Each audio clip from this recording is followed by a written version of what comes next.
Sessions, Rosenstein, Wray using Goodlatte, Gowdy, Uber for Obama Whitewash by rickwells.us. Goodlatte and Gowdy emerge from nowhere as the faces of the probe into Obama's DOJ corruption. They played bad cop until Uber was appointed. Now it's all good. Really? It's quite likely that the establishment political machinery in the D.C. swamp recognized long ago that their ability to obstruct investigations into their corruptions that were taking place or being demanded by Republicans was waning. In the wake of Hillary Clinton's unexpected loss, their inability to stifle calls for investigations and to effectively just sit on evidence against the widespread Obama and deep state corruption was greatly compromised. They needed an alternative, more proactive plan to insulate themselves from discovery. We can imagine a situation in which Attorney General Jeff Sessions was sitting in his office with his crooked deputy, Rod Rosenstein, and the corrupt crony of Mueller and Comey leading the FBI, Christopher Wray, back in the fall of 2017, working out a scheme to rope-a-dope the American people.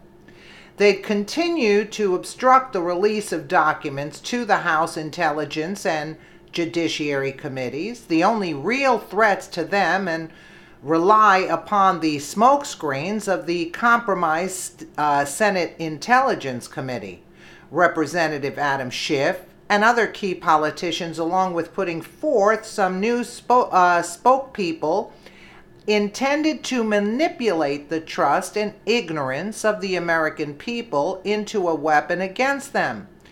They'd select a career U.S. attorney from outside of D.C. to alleviate the appearance of being swamp connected. Someone from Utah with connections to Mitch McConnell's boy, Senator Mike Lee, would be good. He's hated Trump from the beginning and still does, but has an underserved reputation for integrity. The unknown John Uber was their choice. They started the investigation in secret, so it would be ongoing when they announced their decision not to appoint a second special counsel, declaring a need to wait and see what that investigation produces. Naturally, they'd need establishment congressional leaders for their gambit, and they'd have to be Republican in order to have the trust of Republican voters. They'd need to be fairly high profile and adept at delivering their message. Two committee chairmen, Bob Goodlatte of the House Judiciary Committee and Trey Gowdy of the House Oversight and Government Reform Committee, fit the bill. Goodlatte was not well known to many Americans as the establishment tool he has always been, so a few key statements and MAGA-friendly statements over the course of a few months could serve to craft a public persona that fits their needs. Representative Trey Gowdy is already well known, though his chronic failures to produce results, as in the botched Benghazi sham investigation, have caused many to see him as all talk and no results. The personification of what President Trump complained about as the typical Republicans populating the GOP. Imagine them as having been selected as the operatives for the next phase of the cover-up. First, they'd make the rounds of the Sunday shows, with Gowdy going so far as to endorse the Mueller witch hunt on multiple occasions. I remember that. Then they'd get together and call for information to be released. Gowdy wrote the Intelligence Committee report, putting him suddenly at the forefront of what had been the purview of Representatives Jordan, Meadows, DeSantis, and Gates. Out of nowhere, He was the new authority on what needed to be done, calling for a second special counsel. Similarly, Bob Goodlatte stood up on his hind legs, issued a subpoena for documents being withheld, and publicly told his partners in the rope-a-dope, Sessions, Rosenstein, and Wray, that they'd be facing contempt charges if they continued to ignore Congress's demands. In response, Wray issued a statement saying he'd double the pitifully small number of personnel dedicated to the production and do his best to meet their request. The staff of 27 people had produced roughly 3,000 documents in over 6 months, a pace of 500 per month. With double that staff, they should be able to raise that to 1,000 per month. There are 1.2 million documents that have been subpoenaed for delivery in a little more than a week who is attempting to kid home, you see? Wow, this is unbelievable. Are we being lied to? Suddenly Goodlatte, as is evidence in his own words in this video, is willing to go along with the hand-picked Uber, ignoring the fact that he's going to have to investigate and report on the activities of his boss, Rod Rosenstein, who is part of the investigation? There's no way this can be anything more than a charade. Unbelievable. Goodlatte says that recently the FBI and DOJ are taking the issue a lot more seriously than they were before they issued the subpoena last week. So 1 week of not acting as a criminal government unto themselves is enough to sway Goodlatte? Of course, this is how things played out. Nobody other than those involved would know, so this is merely speculation based upon their conduct, vulnerabilities of our system, and the history of the possible players involved. It's what some on the left would call a wild conspiracy theory of the same type as a belief that Obama spied on Trump until it was proven and became conspiracy fact. It's worth remembering that over the past few months, both Goodlatte and Gowdy announced they'd be retiring from Congress after this term.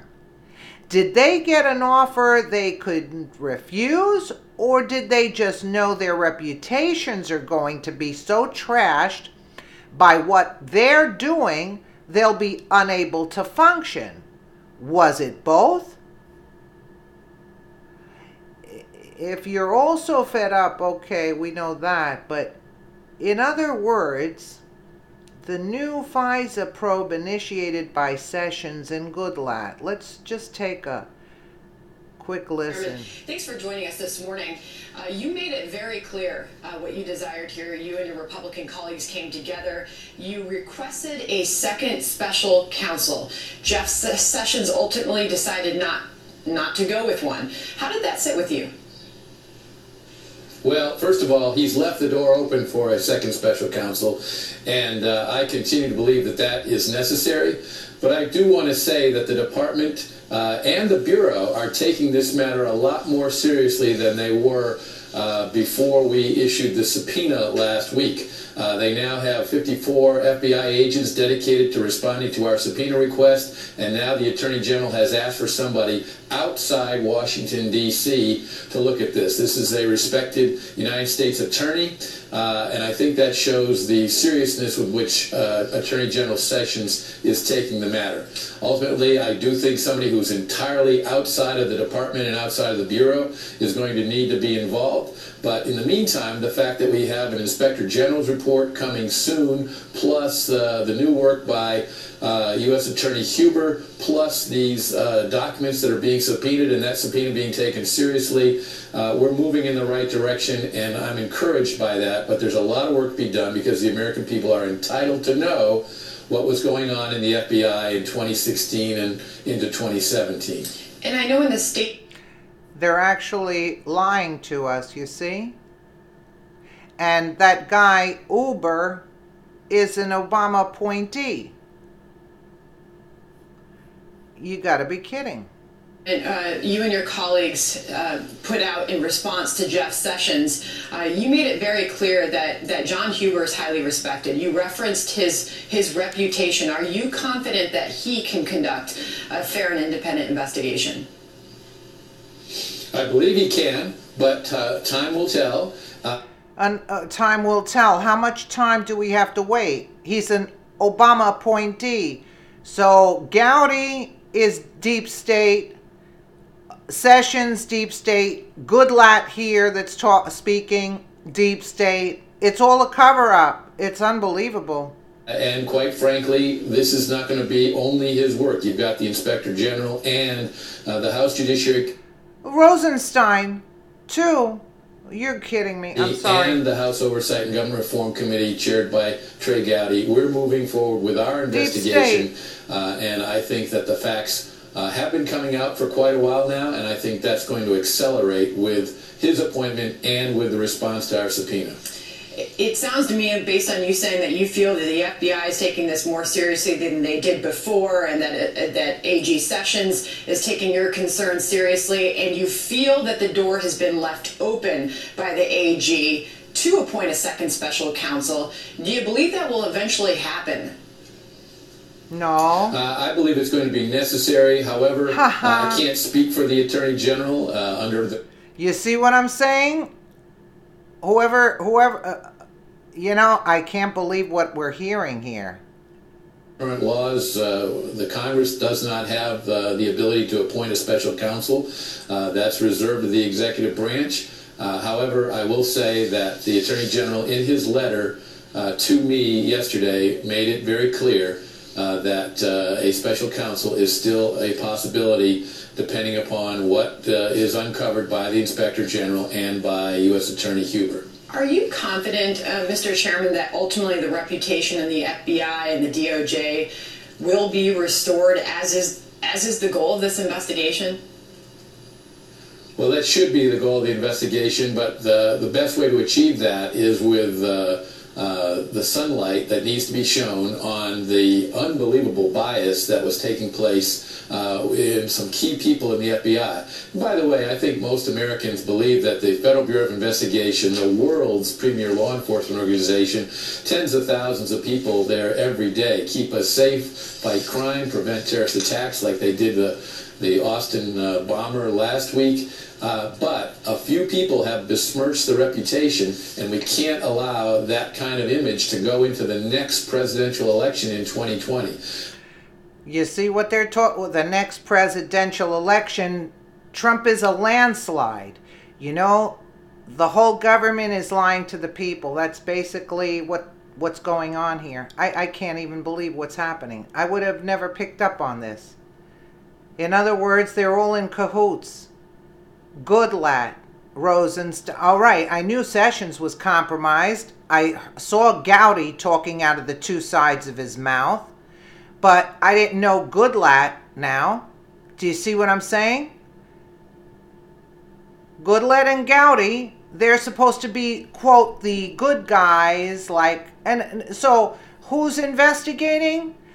In other words, we have the foxes guarding the hen house. They're all in cahoots, and they're making it seem like that Gowdy and Goodlatte want to get to the bottom of this, and Sessions does too, which is a crock, an Obama appointee, and they're dragging this on forever.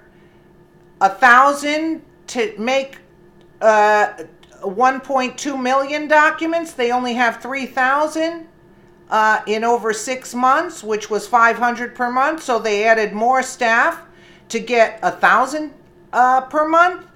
How many years do you need to get to 1.2 million documents? Do you see what I'm saying? It is a setup. So in other words, Goodlatte and Gowdy And Sessions and Rosenstein are all working together to actually close our eyes, whitewash, whitewash everything like it said here. I can't believe this. This is a very important story that needs to be shared. I mean, I don't know what we're going to do about it, but this is like just, I'm at a loss for words. Let me know what you guys think in the comments below. And again, thank you so much for watching.